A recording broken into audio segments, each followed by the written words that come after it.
Alright everybody, welcome back to the channel. This video is a follow-up to my last video where I set up a basic solar panel system. Now that I have everything working, I went ahead and I set it up outside, and it turns out that I still have some work to do. So I made this video as I go through the process of troubleshooting what the issues are, what's going right, what's going wrong, in the hopes that it helps some of you as well. Here we go. Okay, welcome back. So in our last video, I showed that the solar panels were working, everything was hooked up right, the panels were producing energy, but what I didn't do is I didn't mount them outside and see how it was working in a real world scenario. So let's check that out now. So I actually decided to mount them off of my deck because there really wasn't a good place to put it in my yard and I didn't want to drill into my roof. So you see, first of all, that I have two panels here, and I'll show you the underside of the deck in a minute, but here's how it looks from the side of the deck. One of the things that you'll notice right away is that the deck is blocking a lot of the sunlight. So that's problem number one. I tried to mount them away as much as I could, but there's still a lot of blockage of the panel itself. So now we have the view from the underside of the deck here. You can see how they're hanging off. This was pretty simple. Basically, it was just a matter of attaching these boards to the deck joists and then running all the wiring. So if you look at the wiring, it goes under here. This is the charge controller, of course. It'll go down here to the box where I have my battery. I put it in this weatherproof box to keep it safe.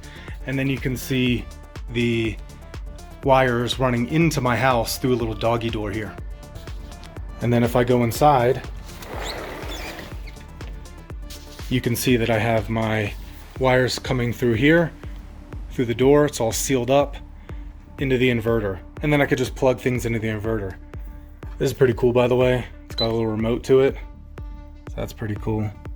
And you can see here it's telling you the health of the battery on the left there. It's telling you the voltage, and then it's giving out, the inverter's giving out 121 volts AC at 60 hertz. And there's 0 watts coming out of it because I don't have anything plugged into the inverter as expected. So all of this is working pretty good. So really, I'm happy with how everything's set up. I'm happy with how everything looks. I'm happy with the location of the panels. But the problem is that the performance isn't very good. Let me show you the charge controller. So here it is on the underside of my deck here. You can see the battery's at 12.1 volts and it's charging. This is the lifetime amount of power that the panels have generated, 0.9 kilowatt hours, which is not too many. Now here's the big problem. Right now it's about 1 o'clock. The sun is pretty bright, and the panels are only providing 0.4 amps. That's really, really low. Pathetic. So I need to see if I can fix that. And so when I say that that amount of current is low, here's what I mean. These are 100 watt panels, and so at 12 volts, under optimal conditions, full sun, they should be producing about 8.3 amps each. I have two of them strung together in series. So total, they should be producing 16.6 amps of current under optimal conditions.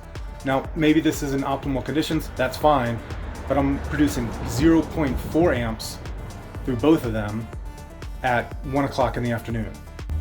So obviously we have a big problem here. We're off by a factor of about, I don't know, 40 or something like that, the amount of power we should be getting. So let's try to figure out what's going on here. All right, so here we are outside on a nice sunny day. I've got my tool of choice, which is a clamp ammeter. Let's see if we can do some troubleshooting. So let's take a look at our solar panels first. All right, here they are. Well, clearly they're getting light, but there's a lot of shadow here from the deck. The right one has a little bit less shadow.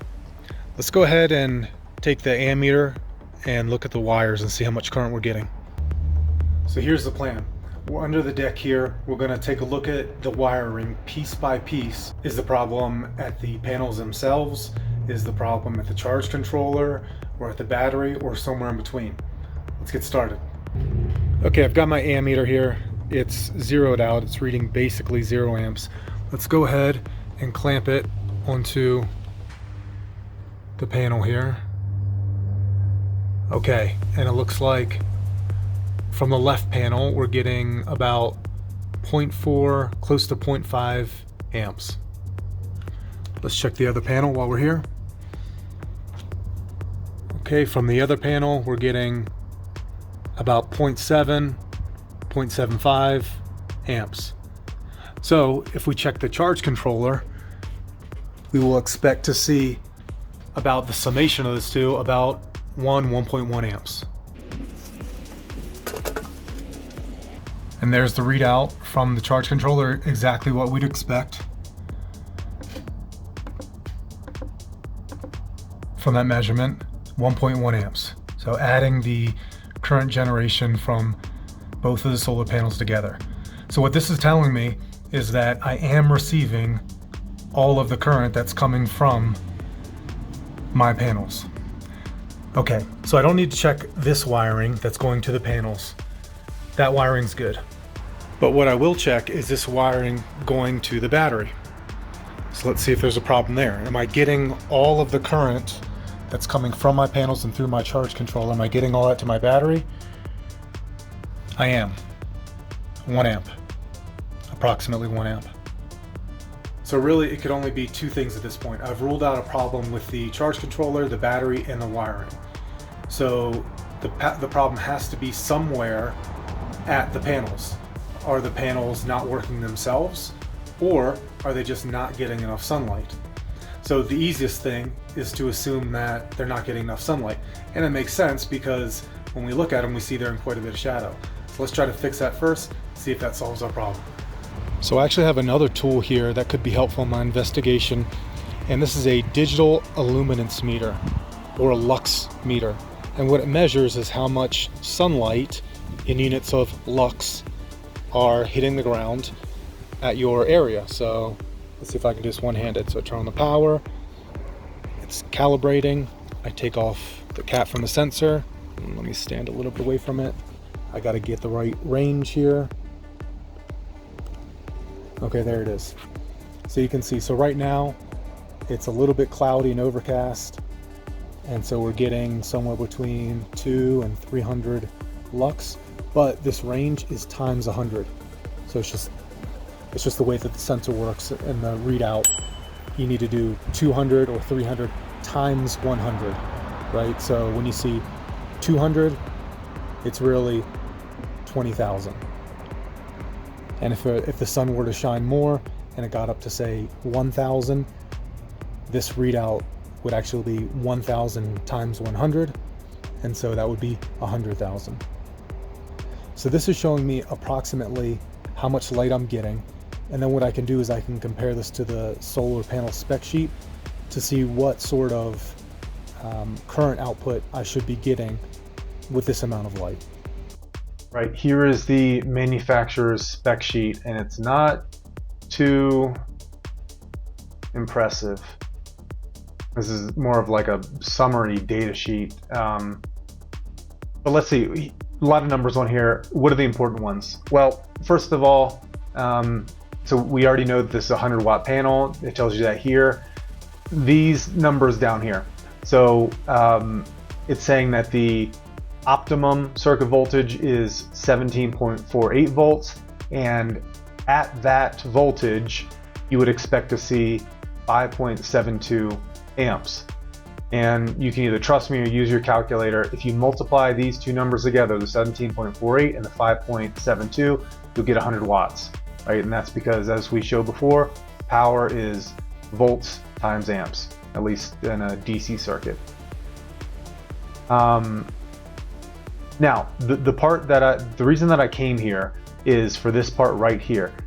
This part is the test conditions. So everything that's manufactured, every product with a certain rating is given that rating under certain conditions. And so the test conditions in this case are 1,000 watts per meter squared. and it's similar to a lux measurement. You can convert between the two. Google it, but if you were to convert this 10,000 watts per meter squared, or no, excuse me, 1,000 watts per meter squared. If you convert the 1,000 watts per meter squared to lux, you get about 125,000 lux. And if you remember from just a second ago, I said that bright full sunlight at most is like 100,000 lux. And here it's being tested under 125,000. So this is pretty common when manufacturers test their devices. It's often done under super ideal conditions. And so in this case, this panel was tested to output 100 watts under the most ideal conditions, the sunniest that it could ever be.